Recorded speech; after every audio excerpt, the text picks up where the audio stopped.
Alright, boys and girls, today we're making a tier list about all the stages or levels, whatever you want to call it, in Super Mario 64. If you're watching on YouTube, why not subscribe and why not leave a like? And also, leave a comment, I guess. I'm really bad at these intros, but it is what it is. Let's start off with the B.O.B. Bob-omb's Battlefield.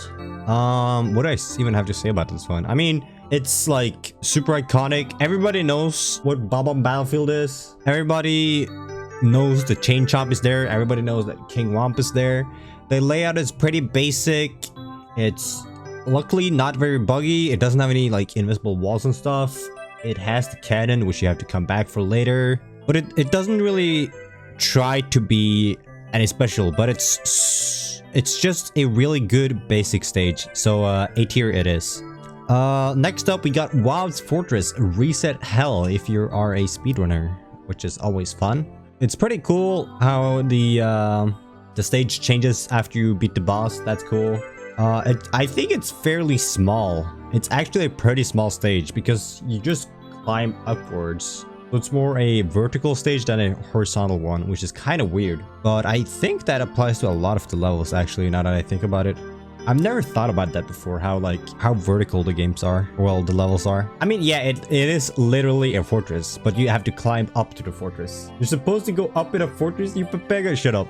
I mean, the boss battle is alright. It's a cool stage for speedrunning because nailing it feels really good. I think Womp is also A tier, honestly. It's a pretty solid stage, has some fun stars. Cool mountain.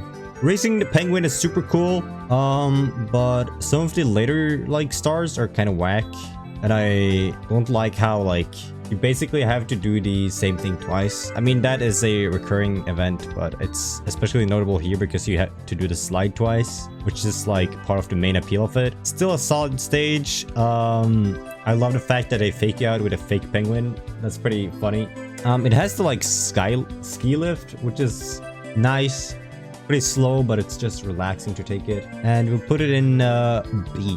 Jolly Roger Bay. Oh my god, don't you just love swimming in 3D games? Oh my god, it's so much fun, right?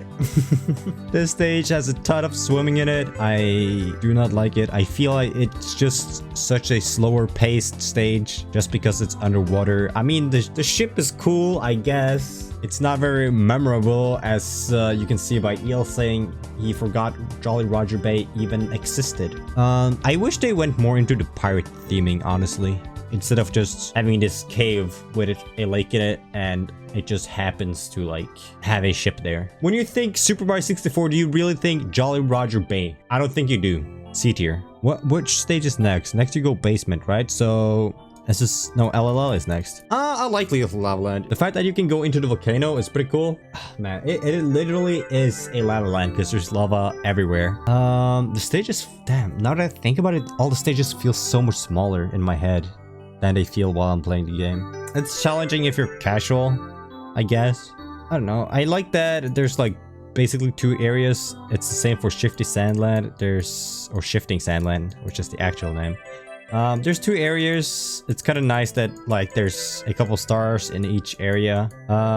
It doesn't have a boss, which I think it would be cool if Lethal Lava Land had a boss in the volcano somewhere. That'd be cool. Like, you know, the I think it's called Blarg or something, the lava monster in Super Mario World. Imagine if that was a boss in Lethal Lava Land. That would be so cool. But I don't think it's bad. I think it's fairly decent. So B tier. Blarg was supposed to be in Mario 64.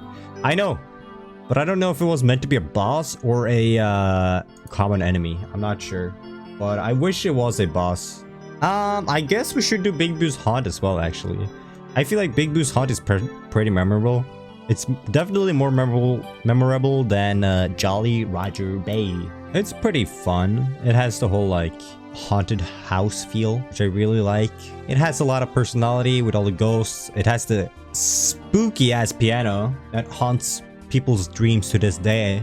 It reuses like the Big Boo twice, which is kind of weird, but I guess they had to squeeze out a couple more stars. Actually, don't they reuse the Big Boo 3 times? That's kind of bad, I think. But I'd say Big Boo's Haunt also goes solidly into B tier. All right, so shifting sandland. I mean, a desert level is pretty much obligatory. I like that they have the pyramid in the middle. It's nice that you can go into it. It's like most people know that if you go onto the 4 pillars, then it opens up. But I don't. Is that even mentioned anywhere? I like that it's like sort of hidden away. Most people don't know, and then you get easier access to one of the stars. It has the cool ass hand boss fight. I forgot his name, but it's the like brick hands with eyes. You know the one I'm talking about. I like that. I'll put it in A tier. And then we have Hazy Macy Cave. It's so easy to get lost in this place unless you play it regularly. When I played through the game casually at 120 star, holy shit, it was so easy to get lost here. It really is a maze. So I guess that's not even a negative point. Shit, I guess that's a positive thing when it's a maze. Wow, okay. I was gonna say that was like one of the negative things about it, but I guess that's a good thing, huh? Well... Well, I guess. I mean, I like that it has like multiple floors. Oh, it's actually kind of cool that like even though it's a maze, you can still go like left or right at the start. It has the dinosaur in the bottom, which is pretty cool. That dinosaur is really cute. Definitely more memorable than Jolly Roger's Bay. It is like the biggest stage in the game, right? Right? Maybe not. Maybe Rainbow Ride is bigger. I'm not sure. Maybe Tiny Huge Island is bigger. But yeah, I think this one goes in B as well. Dire Doc's banger song. Let's be real, banger song. But again, I hate swimming. But at least it's more memorable and more tolerable than Jolly Roger Bay, I'd say. I mean, there's not really much going on in there. I mean, there's like... I don't know, there's the whirlpool, I guess. There's the manta rings. There's the submarine. But I don't know. I'd say this is B as well, dude. Next up, we have Wet Dry World. Now, where should Wet Dry World go? Where should Wet Dry World go, dude? What do you guys think?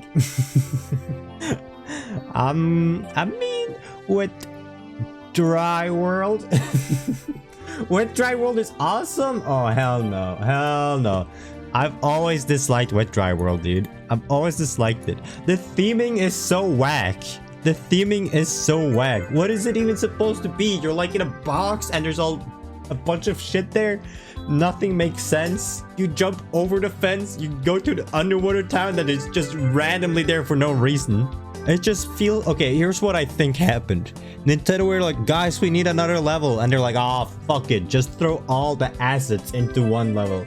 They're like, hey, we also got this unfinished town level. What do we do with it? Oh, I don't know. Just chuck it in there. What do we call it? I mean, we implemented the water mechanic we were working on into here. So I guess because it can be both wet and dry, we'll call it Wet Dry World. And they're like, oh, okay, cool, we'll do that. Yeah. And then they put it in the game and it makes no sense. That's pretty smart. Tiny Huge Island is also pretty garbage, but the theming is on point, which is not something I can say for Wet Dry World. I think the idea for Tiny Huge Island is sick, but the execution is pretty lacking, honestly. It's pretty lacking. I hate the execution, dude. It feels so bad because like when you're small, you traverse the place so slowly, and when you're large, you traverse the place so fast. So it either feels like claustrophobic or it feels like you have way too much space. It feels like you're playing an open world game with not much to do. It does have the Wiggler fight though, which I guess is cool. It has some neat speedrunning stuff with the like jump and stuff. But honestly, pretty much any level has neat speedrunning stuff. So you know, I can't really make that a positive for only that stage to make it be higher up in the ranks. Because, you know, it's Tiny Huge Island. It's either tiny or huge. Yeah, but I think the idea is good on paper, but in practice, it's not. Because it just doesn't really work. Next up, we have Wait, what is this one called? Tall Heights? Is that what it's called? Or is it Tall Mountain? It's TTM, right? Yeah, it's Tall Mountain. I mean, it is a Tall Mountain. It is a Tall Mountain. But where would I even place it, honestly? It's got a couple annoying invisible walls. 2 of the stars are pretty much the same thing where you just walk to the top or jump up there, I guess, if you want to. I do like that the Monty moles are there, but it's not on the same tier as like any of these. I guess it goes into C tier? Yeah, I guess it goes into C tier. It's so much better than Tiny Huge Island. It's a little bit better than Tiny Huge Island, but not by much, honestly. Not by much. Snowman's Land. The snowman is pretty iconic. It's actually one of the stages with the least amount of verticality in it, I think.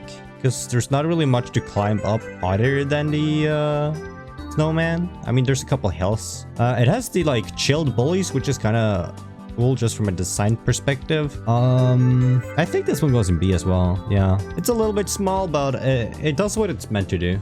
Next up, we have... Do I do TikTok Clock first or do I do Rainbow Ride first? I'll do TikTok Clock first. I mean, TikTok Clock has a ton of invisible walls, but the theming for TikTok Clock is so good. I fucking love the like fact that you're inside the clock. I love that depending on where the pointer is, the faster the stage moves. That's so cool. Just everything about it is pretty good from like a design perspective. But because there are so many like stupid invisible walls and the stage clearly did not get enough time in playtesting, I think I'm gonna have to put it in A. Like, I hate the stage, but I think objectively speaking, it's just too good. Like, sure, it's a hard-ass stage, but it's at the end of the game. There's a reason it's at the end of the game. The theming is just too strong. And then we have Rainbow Ride. This stage is so fucking iconic. It's like the inspiration for Rainbow Road in Mario Kart. Like, I love that there's just ships flying around. There's a fucking giant castle up there for whatever reason. There are rainbows, of course, because it's Rainbow Ride. I think it's just overall a good stage. It's also fun to speedrun. It's challenging, but it's not frustrating because it feels like if you fuck up, it's your fault. There's not as many invisible walls as there are in TTC. Fuck the invisible walls in TTC, but Rainbow Ride doesn't have them. So you know what? S tier for this bad boy. But yeah, there you go. That's my tier list for every level in, or well, I guess technically it's not every level, but every main level in Super Mario 64. And I hope you enjoyed, and peace.